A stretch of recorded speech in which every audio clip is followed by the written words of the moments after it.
to bring in our guest speaker today, guys. Put some fires in the chat because we have a good one for you guys today. We have a super good one for you guys today.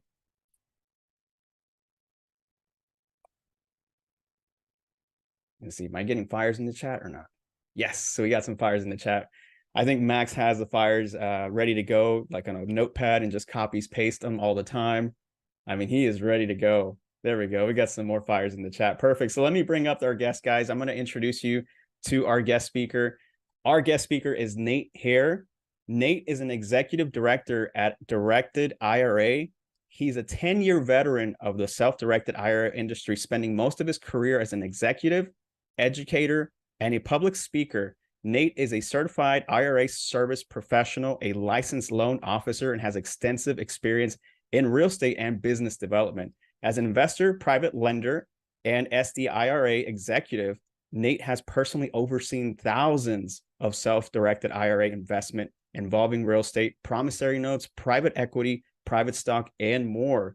Nate is an expert on self-direction and has been a contributor to U.S. News and World Report, Fox Morning News. He has also helped educate thousands of individual investors on how properly use their self-directed IRAs, 401Ks, and more. Nate holds a business management and finance degree from the University of Portland and was named to the top 100 people in finance by Top 100 magazine in 2019. Guys, give it up for our guest speaker, Nate Hare. Nate, how are you, brother? I'm great, guys. Just call me DJ Retirement. It's a shout out to Jada. You got another DJ on the line. Love it, man. I love it. Thank you for being here today, man. I know I reached out to you, and when we talked, we kind of just hit it off, and we're like, man, this is a match made in heaven. You know, we can definitely help each other out. And there's a lot of people who have been reaching out to me who are also in this chat who have requested something like this. So I appreciate you being here today, Nate. Yeah, no problem. I love talking about the subject because just a little bit about my background. I started in real estate. I still hold a mortgage a loan officer license. I don't really use it, but that's kind of where I got my start. I always wanted to be involved in real estate ever since college. And it was about 10 years into my career that I actually first heard about what this self-directed IRA is. And the first thing that I thought of is, how come I never learned about this in school? How come I never learned about this, through my other meetings and in my corporate job? They never talked about it. They just talked about saving some money in your 401k, letting an advisor invest it for you and invest in stocks and bonds. Yet at the same time, I understood real estate. And I think that's how most of us are treated or taught how to retire, is just let someone else do it for us. And that's just not true. And you don't get there that way, I don't think. Exactly, 100%. And that's why you're here to help out others and doing a much, you've overseen over thousands of these types of things, man. It's so helpful and valuable that you're here today, man. And I know you have a presentation, so we're going to go over some stuff. So whenever you want, man, take it over. Let me just say, if you guys can see my screen there, is that showing my presentation? It is, yeah. Okay, wonderful. So I'm going to cover real briefly what a self-directed IRA is and really why every investor, especially who's investing in real estate, should understand what they are. And this doesn't mean you have to have an IRA or a 401k for these to be valuable for you, because what most people don't realize is that retirement accounts offer one of the biggest opportunities as private capital. So if you're looking to raise more money for your own real estate deals, whether that's buying single family, buying multifamily, buying commercial, there's a lot of money out there that you don't think about because most people just think about bank money or hard money. There's a lot of opportunity right in the middle. We call it private money. And most of the private money in this country sit in individual retirement accounts. But the question is, how do you unlock it? How do you tap into it to get those funds out of stocks and into real estate? So I'm going to talk a little bit about what your IRA or 401k can own by rule, why real estate is an important investment to understand in a retirement account, whether it's yours or somebody else's, the types of plans that you can use to buy real estate and sell real estate inside retirement plans. Real briefly, the rules on what not to do in an IRA. I won't go too deep into that, but it's really pretty simple what not to do. And then I've got some case studies to kind of help ground us and kind of build some foundation so you really understand how this opportunity to use self-directed IRAs to buy real estate, how it really works on the logistical level. And then I'm going to talk about the other side of IRAs and 401Ks that everybody on this webinar should be interested in is how do you use other people's IRAs to fund your deals? So we're going to keep it on two sides of the fence. One is how do you use a self-directed IRA to grow wealth for yourself? And then two, how do you use a self-directed IRA to grow wealth, not only for yourself, but for other people as well who might be interested in investing into your deals? So let's just jump right into it. I won't cover this. We already did this. He gave a great presentation. Long story short, I've been in the self-directed IRA industry for about 11 years now. I've seen tens of thousands of transactions, and I hold the designation of CISP, which means Certified IRA Services Professional. It just means I know a lot about nerdy stuff like IRAs, but I also come from a background of real estate. So pretty good at combining the two themes there. If anybody's interested in talking to me afterwards, I'll give you guys my contact information. Love to chat about this stuff. Even though I have some experience, what I'm not allowed to do on any of these educational formats is give you guys investment advice. So me coming from an executive at an IRA company, it's a little bit different than if you go to a Fidelity or a Charles Schwab. We don't sell investments to our clients. Therefore, we don't give tax or legal or investment advice. So all the education here is just for education purposes only. We always encourage you guys to consult with your financial professionals before entering into any type of investment. I just got to get that out of our way because we're owned by lawyers. So got to have our disclaimer out there that I'm not telling you what to invest in or how you should invest. I'm just opening the door to give you a little bit more foundation and more education about self-directed IRAs. So why do we talk about retirement accounts so much? It's not because it's a nerdy topic. It's because it's the largest source of Americans' wealth. Most people don't realize how much money is actually in retirement accounts. You see it's kind of dipped over the last couple of years. It's back on the rise. That dip was not caused by real estate. That dip was caused by the stock market. But still, today, there's over $30 trillion in retirement accounts. It's a lot of money. It's more money in people's retirement accounts than in their bank accounts. What we find, though, which is a little bit scary, is if you go up to the average person who has an IRA or a 401k and you ask them what their IRA or 401k is invested in, most people can't tell you. They don't know what their retirement is invested in. They just know that it's at Fidelity or they just know that it's at Charles Schwab and they get a statement once a quarter and they look at the statement and they see if it went up or down, but they don't know the companies in the mutual funds they own. Sometimes they don't even know the names of the mutual funds. They don't know if they're invested in the US or outside of the US. We really don't know what's in our retirement accounts, the vast majority of people, which is pretty scary. I think your retirement should be like your teenage daughter. At midnight, you should know where that is, or else it might be out doing something that it shouldn't be doing. So with self-directed IRAs, and we'll get into this, you have the power to invest in what you know and understand, but you also know exactly what the investment is because you picked it. And all of our clients know, you can ask every one of our clients what they're invested in. They can tell you without even blinking twice because they picked the investment, they vetted the investment, and they know exactly what it is because they found it. So when it comes to retirement accounts, just realize there's so much money out there. Yours is just a little piece of that. But also, this is an indication of how much money is out there available for private capital and private financing. And as we go through this presentation, you'll understand more about how to tap into that because it's a little bit more of a relationship business. But these webinars are great to kind of start that conversation, figure out how you can connect with people that might have retirement accounts that are frustrated with the stock market and may want to invest in multifamily, single family, or any investment that you might be finding as the investment sponsor. So let's talk about what your IRA and 401k can own. Well, here's the cool thing. IRAs can own almost anything. And when I say IRAs, I'm talking about traditional IRAs, Roth IRAs, simples, old 401ks. Some people call those rollover IRAs. They're just IRAs. But as a general rule of thumb, in your retirement account, the IRS does not tell us what we're allowed to invest in. They don't give us this long list saying you can do this, this, and this.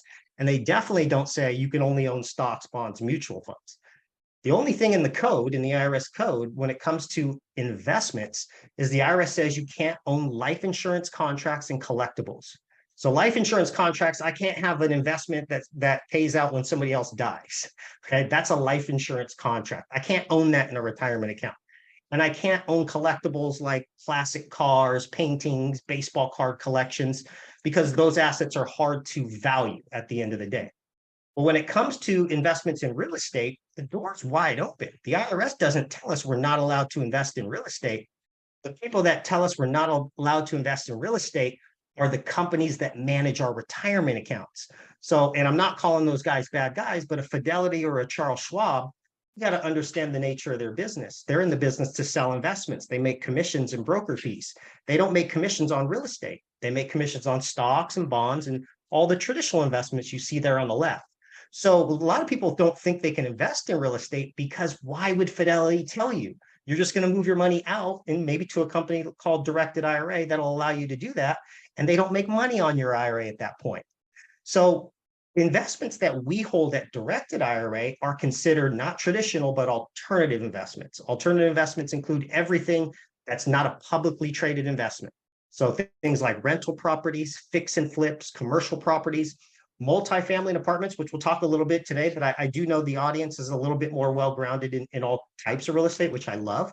Multifamily and apartments is one of the most common investments we see through self-direction. And I'll tell you a little bit about that in a second. But you can own private equity, private stocks, startup companies that aren't publicly traded, syndications, promissory notes, and more. When it comes to your retirement account, when you look at these types of asset classes, all of those can be good asset classes, but I would just say, don't have your eggs all in one basket. If you have all of your IRA or retirement in stocks, maybe you should consider investing some of it into fix and flips or commercial property because the investments are a lot different. Okay, so you don't have to be a professional in real estate for a self-directed IRA in real estate to make sense for you. Okay? And why is that? Why is real estate such an attractive investment inside of a retirement account? Well, one of the things that's different with real estate is that it's tangible. It's like this desk, right? I can feel this desk. It's a tangible investment.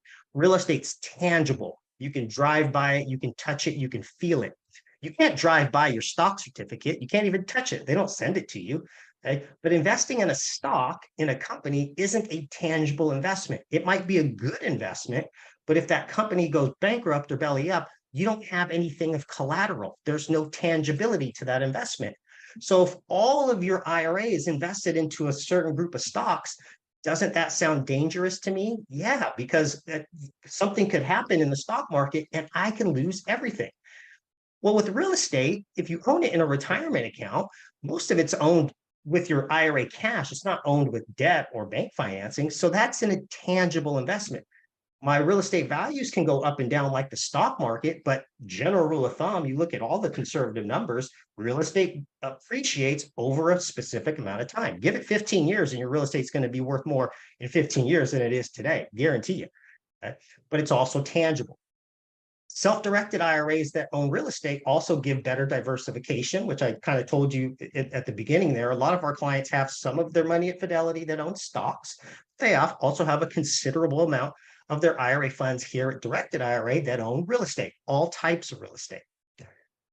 IRAs give better tax benefits than we as individuals. So your IRAs or 401Ks are not taxpayers. That's the basic rule of thumb. Your IRA or your 401k is money you put in, but the trade-off is the IRS says, we'll let you invest this money as long as you keep the money in the IRA or 401k. We won't tax you on any of the earnings. We may just tax you when you take money out at retirement. That depends on the type of IRA you have. But now let's insert real estate into that equation. If I'm buying and selling real estate in an IRA, guess what I don't have to pay? Capital gains tax, because it's not a taxpayer. So you talk about all these other strategies, 1031 exchange, those are great. IRAs have that built in. And there's no rules on how fast I have to close on investments. By rule of thumb, IRAs grow tax exempt. I can buy and sell 100 houses in my IRA. I won't have to pay any capital gains tax.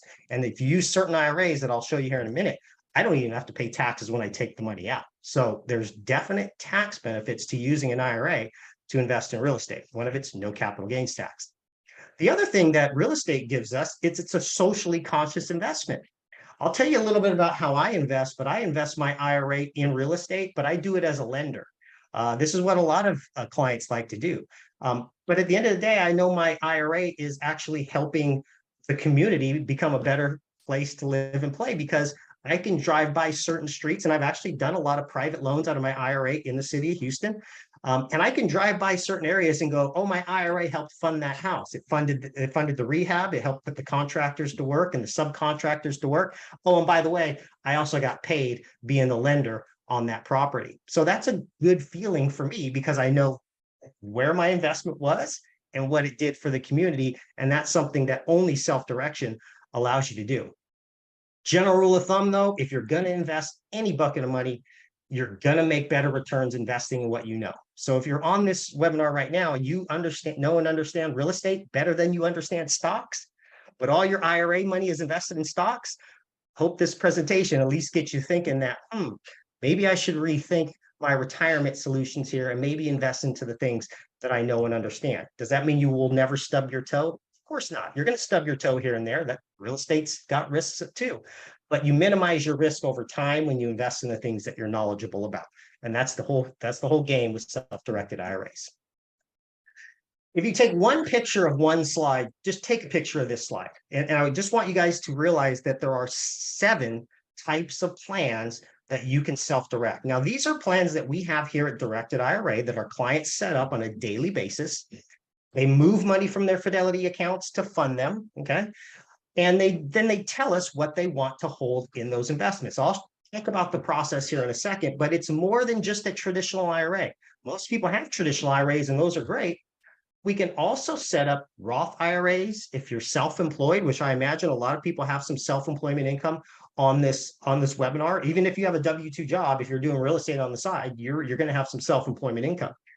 Benefit is you get additional buckets that you can set up that Uncle Sam can't touch. And what I mean by that is you can also set up, fund, and self-direct employer plans like SEP IRAs, simple IRAs, or the mighty 401K, solo 401K. If you are self-employed with no common law employees, this is probably the best retirement vehicle you can set up for yourself, your spouse, and your immediate family. So solo 401Ks are a great way to self-direct your way to retirement, but there's also non-retirement accounts that can be self-directed. I personally self-direct my health savings account. Now, a lot of people on this program might have a health savings account, but they don't know what it's invested in, or it's not invested in anything at all because it just sits at Bank of America in cash. Well, here's the cool thing with a health savings account. You can put money into a health savings account. You get a deduction just by funding it, which is great. You can self-direct it, and I self-direct it in the loans that I talked about. When I loan money to real estate investors, I don't just loan money out of my Roth IRA. I also loan money out of my health savings account, because when my borrowers pay my Roth IRA and HSA money that comes back to Directed IRA, I don't have to wait to retirement to use the money that my health savings account earned. I can take the money out of that investment, the profit out of that investment, and use it to pay for qualified health expenses today. So that's things like doctor's visits, acupuncture, holistic medicines, prescriptions. My eyeglasses were bought with my health savings account. The benefit for me is that my investments are paying my health expenses, not me. What I mean by that is I'm not reaching into my back pocket every month to buy glasses and prescriptions. If I did it that way, that costs me more money because I have a W-2 job, which means I have to make more money to pay more expenses. Instead, I just switched my mindset as an investor once I learned about these. And I said, I have money in an HSA that I can fund each year and get a tax deduction. On top of that, I can self-direct it and lend it out to real estate investors who pay me back interest that doesn't come to me. It goes to my health savings account. So I get a tax deduction going into the account. I get tax-free growth as it grows, and I can use it immediately to pay for the things that I have to pay for anyways, which are health expenses. And we have other accounts that are education-based too. So if you have education expenses for your kids and your grandkids that you'd like your investments to pay for instead of you working harder, well, we have what's called a Coverdell Education Savings Account that can be set up for any of your children that are between the ages of 0 and 30. And as long as they have education expenses, you can use the profit gained into the education savings account to pay for things like tuition, books, room and board, computers, iPads, the things that help them get through school. You can use your investment knowledge and your investment gains to help pay for all of those expenses. So you have three categories of plans that you can self-direct. Anybody can have a traditional or Roth IRA as long as you have earned income. We have a lot of clients that put their kids on payroll. Right? Why would you want to put your kid on payroll? They do it specifically so it gives their child earned income so that they can make contributions to their own Roth IRA. Because a Roth IRA, there's no age limit as to when you can set those up. You just have to have earned income. I have a client who's a real estate investor. She has I'll just give a quick story. She has a book that she sells to her real estate students. And on the cover of that book is her granddaughter. Now, her granddaughter is not a real estate investor, but her granddaughter did get a modeling fee that year for being on the cover of her book. Okay, that modeling fee was $5,000, coincidentally, the max contribution for a Roth IRA that year. Grandma didn't hand the granddaughter $5,000. She just gave her earned income so that she can make a contribution to her granddaughter's Roth IRA that year for $5,000. The granddaughter was 4 years old, by the way. Okay. By the time that granddaughter was 9, Grandma had invested her self-directed Roth IRA combined with her granddaughter's self-directed Roth IRA. They went out together, and through us, they bought a plot of land. She subdivided the land. All the profit went back to Grandma's Roth IRA and granddaughter's Roth IRA, completely tax-free. And by the time that granddaughter was 9, her Roth IRA was valued at about $75,000. That's a way to use tax tricks that the rich and wealthy use on an everyday basis and escape taxation at the same time. It's just by understanding how these retirement accounts work and how you can grow tax-free wealth, not only for yourself, but for future generations based on your knowledge and your experience as a real estate investor. Okay. How do you maximize this concept? Maximizing this concept involves combining IRAs and all the different types of plans that I kind of mentioned there on the last slide, combining them together and getting them all moving at the same time. Okay. Roth IRAs, traditional IRAs, and solo 401Ks are great to fund you and your spouse's retirement. But don't forget about the accounts that you can self-direct and use the money today to help yourself pay for health expenses for your family and education expenses for your family as you go and you live life. Okay? We're going to talk a little bit about that, and this will make more sense in the case studies, but IRAs can be partnered together. And I'll even give you my own case study on one of the recent loans that I did in Houston, Texas, and show you how I used multiple accounts of my own as a lender to another real estate investor who brought a property to me. Okay? Real quick, and I don't want to spend too much time on this, but before we get into the case study, I just want to talk about the things that you cannot do with those accounts. One of the main things that you have to understand is that your relationship to your Roth IRA, your traditional IRA, your health savings account, whether it's a self-directed account or otherwise, is that you're the fiduciary of that account, which means you have a responsibility to find investments and help it grow. But you cannot use the IRA or 401k to invest back into yourself, the individual. Okay. It's a conflict of interest. You have a fiduciary responsibility to help it grow, but your benefit from the account comes when you take distributions. So I can buy and sell property as long as I'm buying and selling property from people that are not me or my immediate family. Okay? And then I receive benefit when I take profit out as a distribution. But what I can't do is I cannot tell my IRA to make a loan to me. Okay, that I can only take money out to myself as a distribution. I can't tell my IRA to invest in me because I make the decisions for both ends. So it's a conflict of interest. What I'm also not allowed to do is use the IRA's investment for personal use. So no, you can't use your IRA to buy a house and then go live in the house because now it's not an investment for your retirement. Okay, you can take money out of the IRA and go buy a house. That's fine. But you can't use your IRA to buy things that you use personally or buy assets that you already own personally. Okay. You're considered a disqualified person to your IRA, which means you can't buy, sell, or trade assets between you and your IRA. It's a real simple rule. There's a lot of other people that you can do business with. It just can't be with yourself.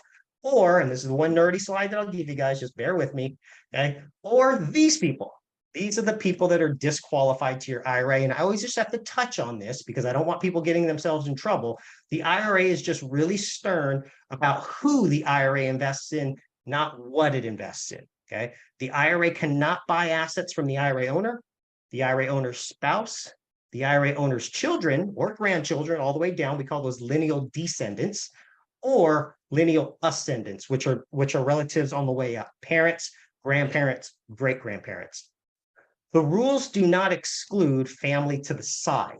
Okay, so that would mean brothers, sisters, aunts, uncles, cousins, nieces, nephews, any family to the side in the IRA world, they're not considered disqualified. So could my IRA make a loan to my brother? Could. Do I want to get family and my IRA and family involved? Probably not. That's a different subject. By rule, my IRA could loan my brother money if he wanted to buy a house. Okay. Why they disqualify just lineal and spouses? When you die, who usually gets your money? Your spouse. And if the spouse isn't around, your kids. Okay. You better not leave it to your brother, or your spouse will dig you up out of the grave and kill you again. But most people don't pass money sideways, they pass it lineal. So if your spouse or kids are going to inherit the assets in the IRA, they can't also be using those assets for personal use and so on. So they're equally disqualified as the IRA owner. But like I said, there are so many people your IRA can invest in. I just have to touch on the people that it can't invest in. That's basically you and your immediate family. Okay. Your benefit comes from taking distributions, and so be it with your spouse and your kids. They get benefit from taking distributions. You can't invest them with it while it's inside of the IRA. Now let's take a quick look at some deals real quick. And I know I don't have too much time, so I'm welcome to share this presentation with you guys afterwards. Just shoot me an email. I can send you all the slides, but I'll kind of go through this pretty fast just to give you guys an idea of how self-direction works and how it looks on a logistical level. The first thing you have to understand when you want to self-direct your IRA is, first, you always have to work through a custodian that's managing the account to buy and sell your assets. It's no different with real estate than it is with stocks. If you invest in stocks through your Fidelity account, who's actually buying the stocks? You're pushing the button and saying buy, but it's really Fidelity that's signing off on the purchase on Wall Street. They sign what's called a stock certificate, and your IRA now owns a piece of paper which is called a stock certificate.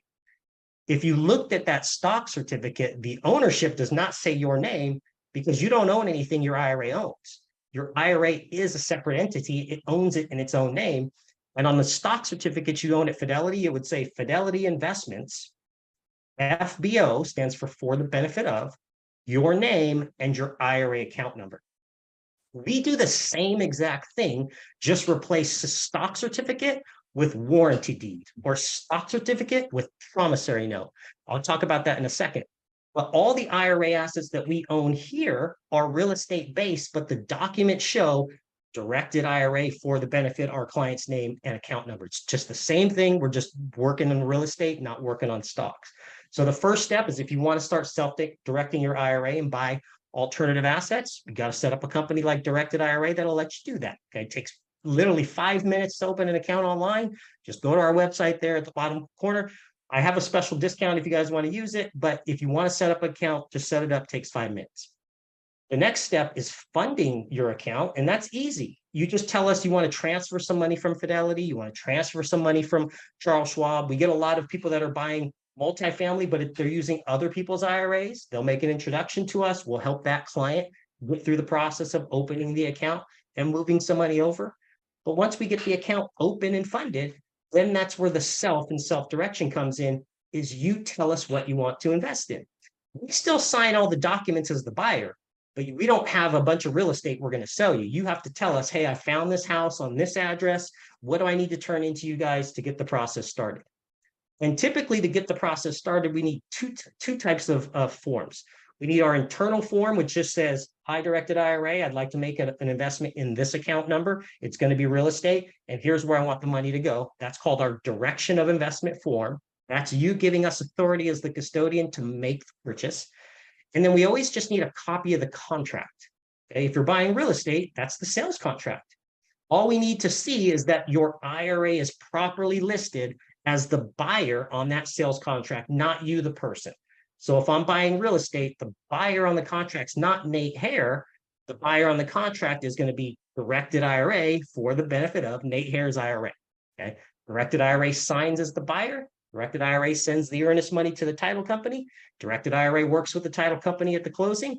And Directed IRA sends the money straight from the IRA to the title company when we're ready to close. I never touch the money as the IRA owner. That would be a distribution. So all we're doing at directed IRA is exchanging assets of cash for assets of real estate, just like Fidelity exchanges assets of cash for assets of stock. And then when we sell it, it goes back to an asset of cash, and all the money from the title company at the time of sale goes right back to your IRA. But guess what doesn't happen? No taxes kick in. So you can reinvest that money and reinvest that capital and grow it exponentially based on the fact that it's not a taxpayer at the end of the day. So I hope this is helpful for you guys so far. I'll take some questions at the end. So I want to do a real quick case study just so you kind of see it, airplane's view. So I had a client named Denise. This actually investment was in Texas, by the way. I used to work in Texas for about 10 years. Denise opened a self-directed IRA, traditional IRA. That's important to the story here. Now, what a traditional IRA, it's just a bucket of money you haven't paid taxes on yet. Most people have traditional IRAs. If you ever had an old 401k and you left that job, or an old 403b, 457 plan, you may have rolled that over into an IRA at some point. And they call it lots of different names. They call it rollover IRA, they call it whatever. It's just a traditional IRA. Okay. Traditional IRAs are the most common types of IRAs. One thing that's different between a traditional and a Roth, I'll tell you, is traditional IRAs you haven't paid taxes on yet. You'll pay taxes when you take the distributions at retirement age. Roth IRAs, you'll hear a lot of people talk about Roth IRAs, especially with self-direction, because Roth IRAs work the opposite when it comes to taxes. Roth IRAs, you've already paid the taxes as the money before the money went in. But the benefit to that is when you take money out, the distributions are completely tax-free. Just hold on to that thought, because it's an educational point toward the end. But Denise self-directed just a traditional IRA from her old 401k, set up an account, had us transfer the money from Fidelity. Transfer took about 3 to 5 business days, and she already had an investment that she had found, which was right in her neighborhood, and she actually knew the owner. So she was kind of a friend of hers. They went to high school together. Her friend was selling the property, so her friend was kind of giving her that financial friend discount. It wasn't it wasn't one of her children or spouse, because you can't buy property from them. It was just a girl she went to high school with. So Denise was going to buy this, but she wanted to buy it with the cash that she had from her old 401k. So she contacted us. She drew up the contract just as we explained it. She negotiated with her friend, who was fine with her doing it in her IRA and waiting a day so that we can send the check to her, and not Denise giving her a personal check, because this isn't a personal investment. The contract read the buyer directed trust company for the benefit of Denise Roberts IRA. And we signed the contract. Remember, Denise is not taking money out. That would be a distribution, but rather we're exchanging her asset of cash for an asset of real estate. The purchase price on this investment was $375,000. Now, luckily, she had enough money in her traditional IRA. My first question I usually get is, do you need all the money in your IRA, or could you just use the IRA as a down payment? The quick answer is yes. You can use bank financing with your IRA's purchase. I have a case study on that. You have to go to certain banks, though. That's the only difference. But yes, your IRA can only put up a portion of the investment and use bank financing for the rest. But in this case, she used all of her retirement funds that she had available. Okay.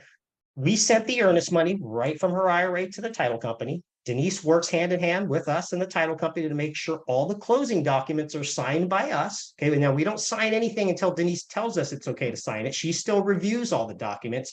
We just are just the passive custodian that's going to make all this happen. So it's in the IRAs and IRA investment. Okay. And then what she did is she bought this asset and owned this asset in the IRA. Now, here's what happens, that's pretty cool, is now she can manage this investment from afar and tell us what she wants to do with this investment. So she already had in mind that she was going to rehab this property, and the financial, her high school friend wasn't really managing it that well. That's why she just wanted to get out of it, and she had moved to another state. Again, motivated seller. Okay. So Denise was more on hand to manage this investment and find renters and things like that. So she instructed us to send $20,000 from her traditional IRA directly to a contractor who helped do some minor repairs, new paint, new doors, new trim, and nothing major. And then going forward, since this is owned in her IRA, she got a property manager in between the investment in her IRA to help pay all the expenses, but also collect all the rents. Now, you don't need a property manager to do this, but if you've got multiple doors, I would say probably makes more sense to have a property manager involved. Okay. Now, since this was owned cash, she didn't have any loan payments or loan interest payments. So the property going forward, once she got all 4 units rented, was $4,200 a month. Okay. Now, $4,200 a month, this is after expenses, by the way, is a 10.63% annual return on our investment just from the rents alone.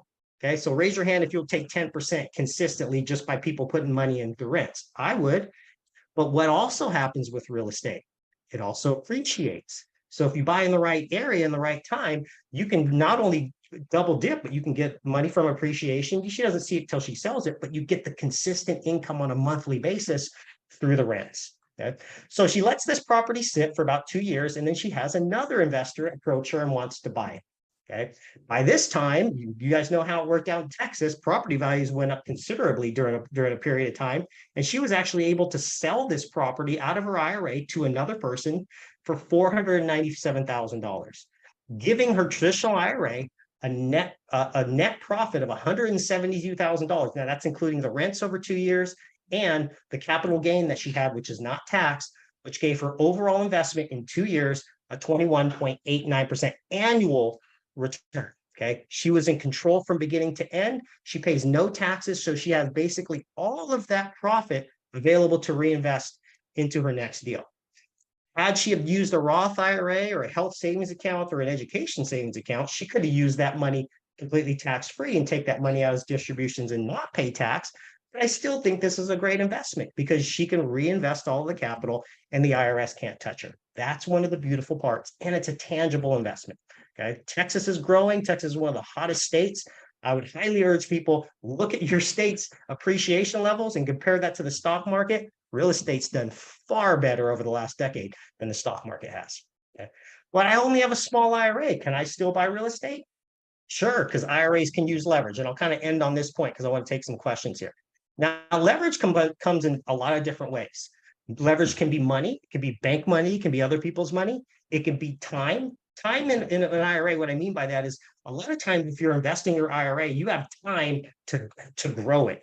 So it's investments that might not pay off for a while, great. Don't pass on those investments, put those in your IRA. Because if they don't pay off for a while, well, you don't need the money. And a lot of times with an IRA, you have to wait to take distributions anyways. I don't know if anybody on this program actually buys property subject to, but I have a lot of clients that actually buy other people's problems, but they buy it in their IRA.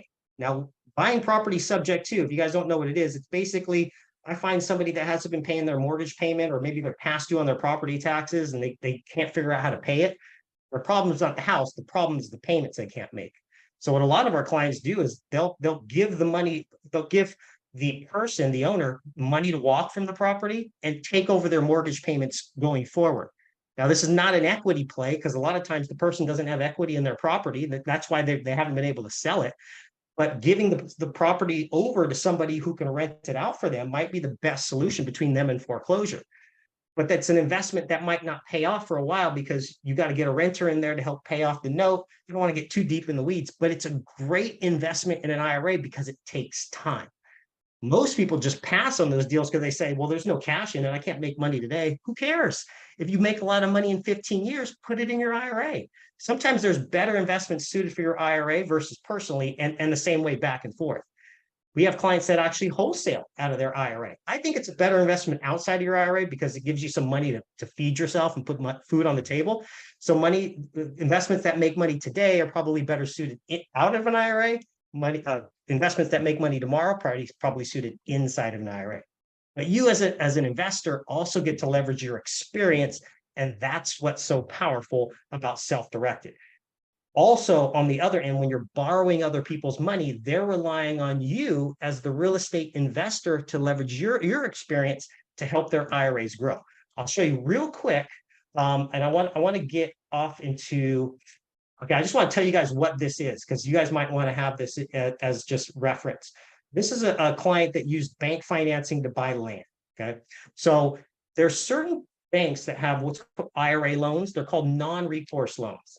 The reason why an IRA has to get a non-recourse loan is non-recourse just means it's not recourse to you, the IRA owner, because you can't sign off on the debt on your IRA owned investment. Okay, your IRA is not it doesn't have credit, it doesn't have income, but it does have money for a down payment. So the bank agrees to loan your IRA money to buy the property on a non-recourse basis, meaning they only have recourse to the property. They don't have recourse to you personally, and they also don't have recourse to your IRA's other assets. Okay, there's a lot of banks out there that do this. I'll give you a list of them if you want to check it out. Okay? But this is just real quick, an IRA buyer that bought property with a non-recourse loan. I'll just go real fast because I know I'm running short on time. It was a 20-year interest-only loan at 6%. His IRA was the borrower. He got this from his community bank. Okay. He only had to come in with a down payment. Okay. Which is very, very crucial here because he saved a lot of his money in his retirement so he can buy other assets. It wasn't that he didn't have the money in the IRA. He wanted to just leverage bank financing so he can go out and buy more property. Okay, real quick, he bought the land for $299,000. He got a loan for $179,000. His down payment from the IRA was only $119,000, but he did have some lender's fees and some costs associated with it because he's got a loan. Some people say, well, why would I want to pay interest if I got all this money in my IRA? Because if you use debt wisely, you can buy more investments. Okay, here's the breakdown of what he made on this property. Okay, $299,000. He actually sold it for $465,000. 25 months later, he had a net profit of $108,000. Okay, now when you look at the debt here, I don't want to get too far in the weeds. There is a tax that you have to pay just on the debt piece, not the IRA piece, but on the debt piece. Some people call it unrelated business income tax. Don't even worry about that because here's how you want to compare this type of transaction. If your IRA is using debt, just figure out how much the debt's going to cost you, okay? The taxes you got to pay on the debt, the lender's fees, and then just compare that to doing the investment without the debt. I did this for you guys on this deal right here. If he's doing a cash-on-cash return with the lender financing, he made 71% return because remember, you look at the down payment and the money he made, down payment plus the expenses and compare it to the profit. It was a 71% return as an investment. If he did it without the debt just to escape the tax on the money he borrowed and the lender fees, the cash on cash return would be a lot less because he would have to come in with all the money to buy the property. So the cash on cash return would only be 34%. Raise your hand if you'll take 71% or 34%. I hope everybody raises their hand.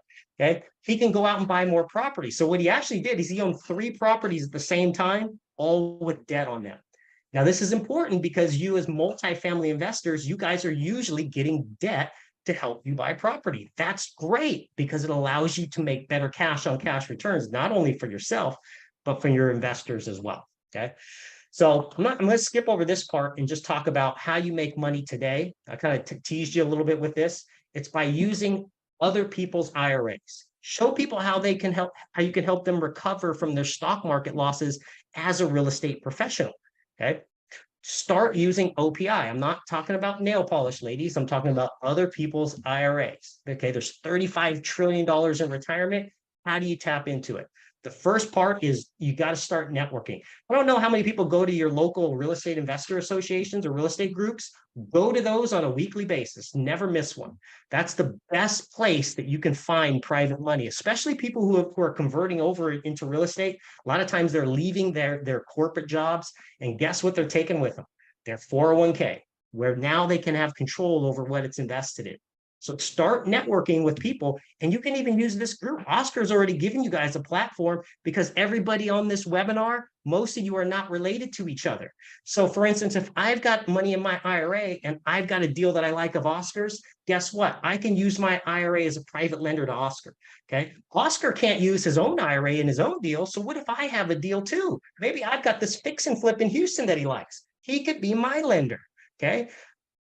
If we used our IRAs in that sense, all we're doing is creating our own private bank by just keeping the money in-house. Nobody has to get bank financing if we have enough money in each other's IRAs to fund each other's deals. And as long as we're on that same wavelength and we're like-minded investors, we can help each other grow and save for retirement just by being real estate investors and doing the things that we do.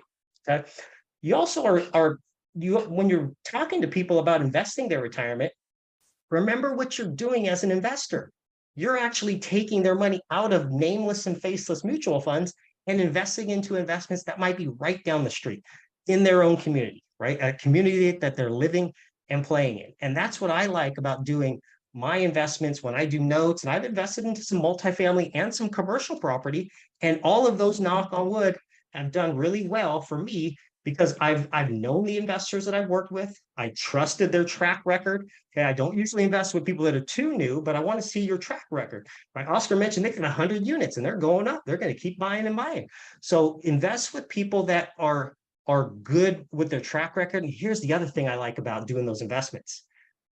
You got a lot of people out here that sell coaching programs. I'm not against coaching programs, but when you invest your IRA into somebody else's deals, guess what you get for free?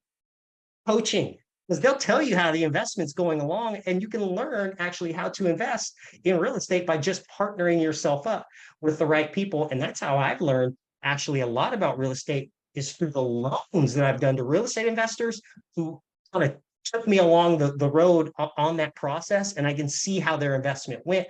You know, I funded a lot of rehab, so I get to look at the invoices and what they paid. I got to see the entire process from beginning to end.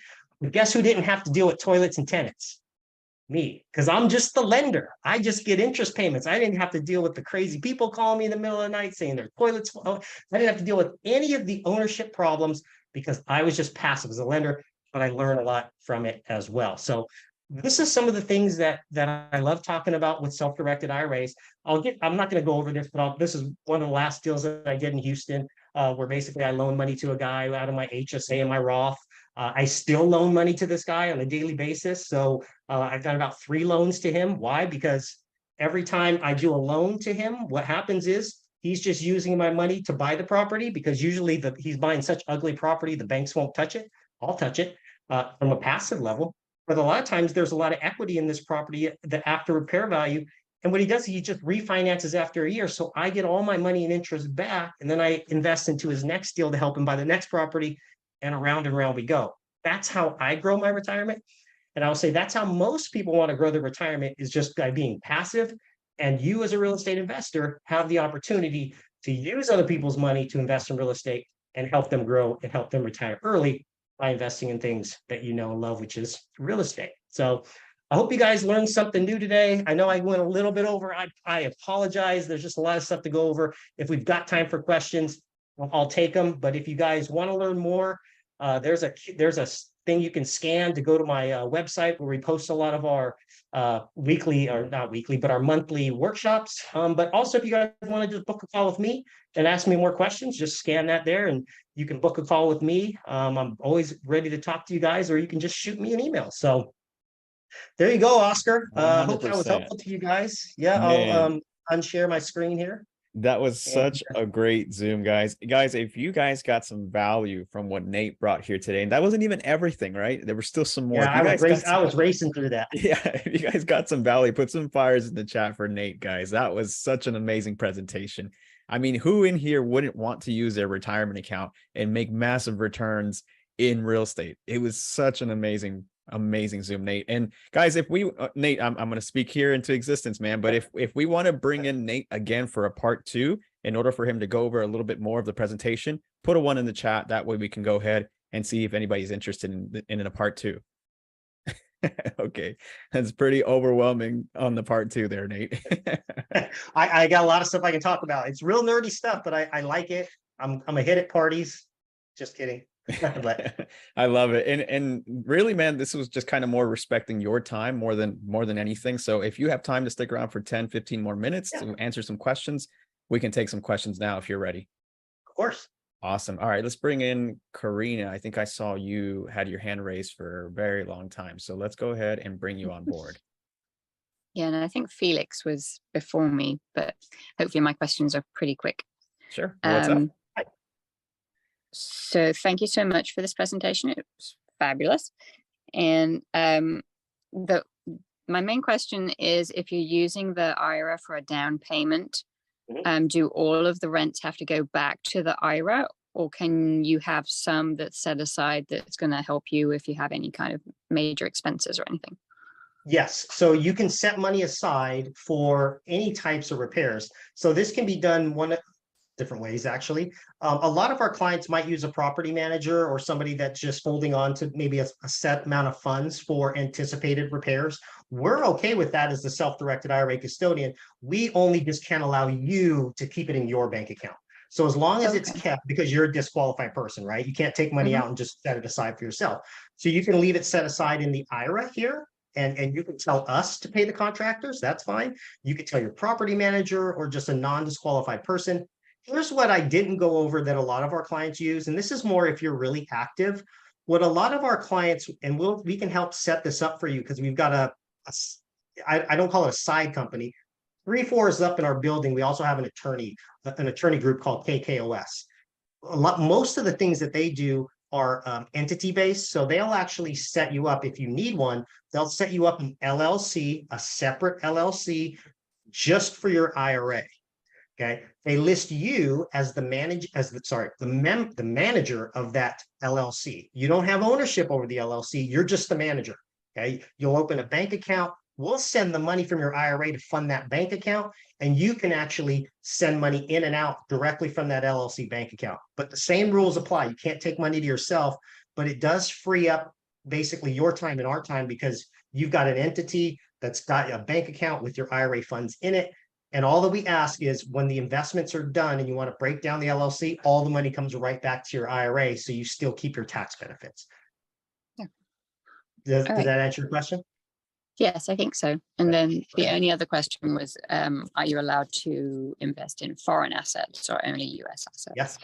Yes. So you're not restricted to investing in where. We have a lot of clients that are now investing in Mexico.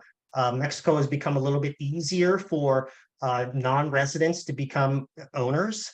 We have an investment group that works specifically in Cabo, San Lucas, and there's a lot of investors that will invest there. What I'll always remind people is if you invest somewhere really pretty and nice, remember, you can't stay in those properties that your IRA owns. But here's what I'll give you just this real quick. Here's what a lot of our investors do who want to buy out of state, or out of the country, but also live in the properties down the road. They buy the international property in their Roth IRA. Now, it's important, Roth IRA, because Roth IRAs, when you take money or assets out, you don't have to pay taxes. So what they do is they'll buy a property in their Roth IRA, let it sit as a rental for 10 years. And then when they get to retirement age and they want to live in the property, they just take it out as a tax-free, penalty-free distribution out of the Roth IRA to themselves. And then they go live in the property and retire. So that's a way that you can kind of work within the rules. But the short answer to your question, yes, you can buy property anywhere they'll allow an outsider to buy property, because there's some countries that make it hard. So it's just, if the country allows it, we can do it. Awesome. Thank you, Karina. All right, Jaden, we got you next, brother. Come on up. All right, so my question is, if I say I got $100,000 sitting in the bank, am I better off to just go and invest that if I don't need the cash flow in my own pocket? Or will I actually make more money by first putting it in a Roth IRA, pay the taxes I'd pay on it, and then invest it out of the IRA? Am I going to shelter a lot more taxes in the long run? In the long run, it depends on what you're investing in, but in the long run, Roth IRAs are going to outperform anything you do. Because if you've got $100,000 in your bank account, well, assumingly you've already paid taxes on it. But if you invest that money as your money, you're a taxpayer. I'm a taxpayer. Oscar's a taxpayer. You got to pay taxes on every penny that you earn as an investor. So what you want to start doing is start putting some money in self-directed accounts, whether it's a Roth IRA or a Roth solo 401K is another option. The reason why I mentioned multiple accounts is there is a limit on how much you can put into an IRA as a contribution. So Roth IRAs, if you haven't started one yet, start contributing to one now, because you can only put about $6,500 in each year as a contribution. Once it's in there, profit's unlimited. So you might have to get a little creative when you're starting. You might have to use some bank financing to help it grow, but you can't dump $100,000 in your bank account right into a Roth IRA just because they don't allow contributions that large.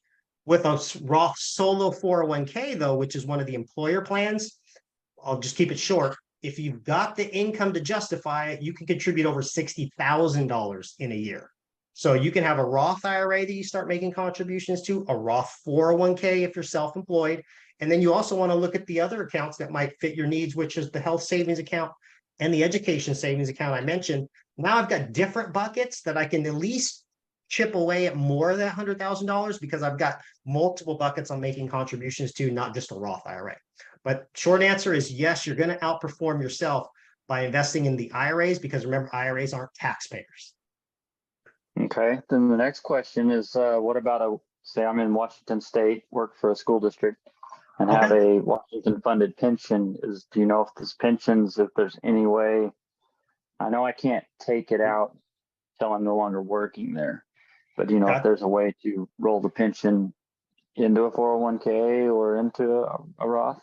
Yeah, the question is, you'd have to ask them if you can move it out. So if they're restricting you based on how they set up the plan, that you can't move money out, we can't force them to go against what they've already have in written rules. So as long as they'll allow you to roll it out, we'll accept it into your self-directed IRA. Usually when you have separation of service, though, you're no longer working with the school district. Usually there are some provisions that allow you to do that. But if you're still working with the company, then it's really hard to move that out of the account unless you've worked there like more than 10 years and you're above retirement age. So you have to ask them. If they'll allow you to do it, we'll accept it. And by the way, I'm from Seattle. So what part of Washington are you from? Methow. Okay, very good. North Wenatchee. Okay, yeah, very nice. Awesome. Yeah, we got an Airbnb. You can come stay in the mountains over here if you want to come say hello. Okay, yeah, Airbnbs are great in an IRA too. Got a lot. I mean, so many topics we could talk about. I got a lot of clients that buy Airbnbs in a retirement account. Yeah. Cool. Well, and the HSA is something I probably can do right now. That was cool to hear about. I did not know I could put that in that. That's HSAs in some regards are even more powerful than a Roth. I'm gonna get off on that weed. You can have me on another subject, but I can talk for days about just the HSA. Yeah. Oh, triple tax advantage. I'm all about that. You got it. You understand it. Tax-free going in, tax-free as invested, tax-free taking it out. Yeah, that one's better than the Roth. You got it. I'm with you. Awesome. Appreciate you, Jaden. Thank you, Thank brother. you. Yeah. Great questions. All right. The last one, we got Mr. Nathaniel. I'm gonna bring you up here. Thank you for putting Great name. How are you? I'm doing pretty good. How are you guys? How's it going, Nathan?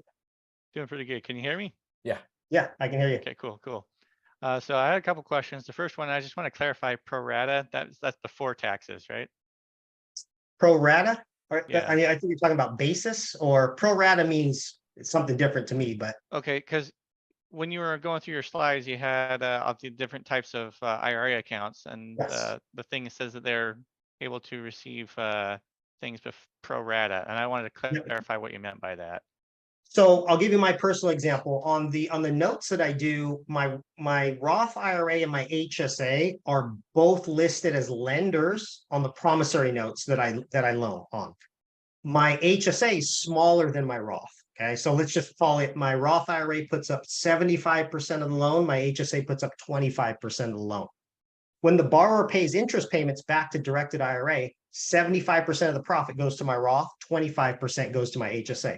It's pro rata based on how much each account put up at the beginning. So you can slice and dice that 7 different ways. If you've got 7 different accounts, they can all receive income, but it's pro rata based on the amount that each account puts as the investment. You can't just shovel more. Yeah, you can't. I can't like do 10% for my Roth and 90% for my traditional, and then just put all the income back in my Roth, because that wouldn't be pro rata. Okay, so my second question to do with that is, I have an HSA and I have a 401k through my employer. What can I do with the money in the 401k? Do I have to roll it over somehow to an IRA in order to use it this way, or? Yes. So the question is, you'd have to ask them if you've got what's called in-service rollover options, because you're still in service with the company. Well, let me ask you this too. The company that you're working with, all the money in your 401k, was that all contributed while you were working there, or did you bring some of it from another 401k before that job? I believe everything is vested while I was working there. I've been there for quite a while. So. Okay, so if you want to call them and ask them if you've got in-service rollover options. Now, it's not common that they'll say yes. Normally, you have to leave the company to have access to any of those funds. But I have seen a lot of, especially the newer plans, more progressive plans, give in-service rollover options. So if you've worked there for X amount of years, they dictate, like if you work there X amount of years and you're above a certain age, they'll let you sometimes roll out 50% of the value or whatever number that they dictate. Again, it's not up to us, it's up to them because they set it up when you sign the plan documents. So just call them and ask them if you've got in-service rollover options. If you don't, there's nothing preventing you from opening an IRA outside of that. You can just open an IRA with us and put $6,000 in a Roth IRA of your own funds. So IRAs and 401Ks can work simultaneously, but you can now self-direct a Roth IRA you set up for yourself in combination with your HSA.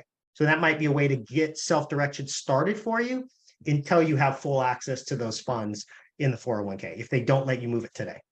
Gotcha. And you've mentioned that using the HSA to invest in real estate is a possibility. I was under the impression that that was health expenses only. Is it different because you're doing investments and not expenses? Yeah, because the investments in there can be anything. What I use the distributions for, that has to be for medical expenses in order for the distributions to be tax-free. But as far as the investments go, I put my bonus into my HSA every year.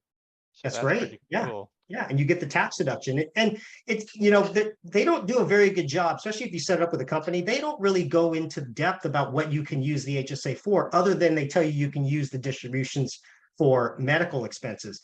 They don't, it's not really their job to tell you what it can be invested in. So most people just have their HSA, I find, in cash because they didn't even realize it can be invested. So, so it can be invested in stocks or real estate. Yeah. Cool. Thank you. Awesome. Great question. Appreciate it, Nathaniel. And then I have one last question for you, Nate, or maybe two. One, how can people reach out to you? Right. I think you had a QR code. I'm not sure if you want to share your email address in the chat or something like that. Yeah, let me, I just chat that in here. If anyone wants to email me directly. And then second is I've had people ask me, how can they use their retirement, accounts, whatever it may be, IRA, whatever, the whole sorts, into investing into a multifamily deal as a limited partner. Is that something they can reach out to you and talk to you about? Super easy. It's one of the easiest investments to fund from a self-directed IRA custodian, because we typically don't have to deal with like the title. We don't have to deal with all the things that single family real estate involves. All we have to do is get the account open and funded. They could reach out to me and talk about that. But all we need from the investment operator or the sponsor is we just need a copy of the operating agreement. Remember, we need two documents, our internal form and then the contract. The contract with multifamily is usually the operating agreement or subscription agreement, and we just need to show the amount of shares or the amount of capital that the IRA is putting up. Once we have that IRA owner sign off and say, yes, that's what I agreed to, we'll send the money directly from their IRA to the investment sponsor. And then from there, the investment sponsor, whenever there's income that has to be dished out to the investors, it goes right back to the IRA, tax-free or tax exempt, whatever type of IRA you use. So really easy. Guys, just call me if you guys have more questions. I know I just kind of raced through that, but it's really easy. Reach out to Nate if you're looking to do an opportunity like that. There's tons of people out here who are looking for that. I know I've been asked that a lot of times, and Nate just broke it to you so easily. So reach out to Nate, guys. He will be able to help you out with anything that has to do with retirement accounts, or maybe more than that too. Nate, awesome. Any last comments, questions, or anything that you want to say? I'll just say from my experience is don't let this information just go in one ear and out the other. Actually make an action plan for yourself, keep yourself accountable, and at least get through one investment with a self-directed IRA.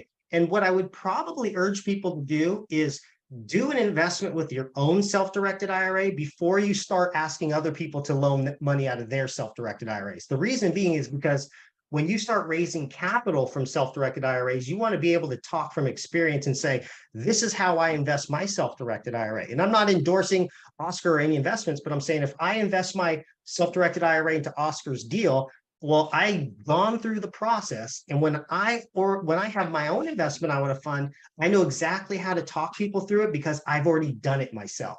And I think that carries a lot of weight if you're going to be borrowing people's retirement, is to show that you're doing the same thing that you're asking them to do. Man, Such a good nuggets today, guys. It's Nugget Friday for sure. Love it. Well, Nate, I appreciate you so much, man. We'll be in touch because the people want to see a part 2. Hopefully we can give them a part 2 Awesome. very soon and bring you back on as a guest again in the near future. Thank you so Awesome. much. Well, brother. thanks so much, everybody. I had a lot of fun, great questions, and hopefully we'll see you guys again soon. Awesome. Thank you, man. Cool, guys. Well, we thank you so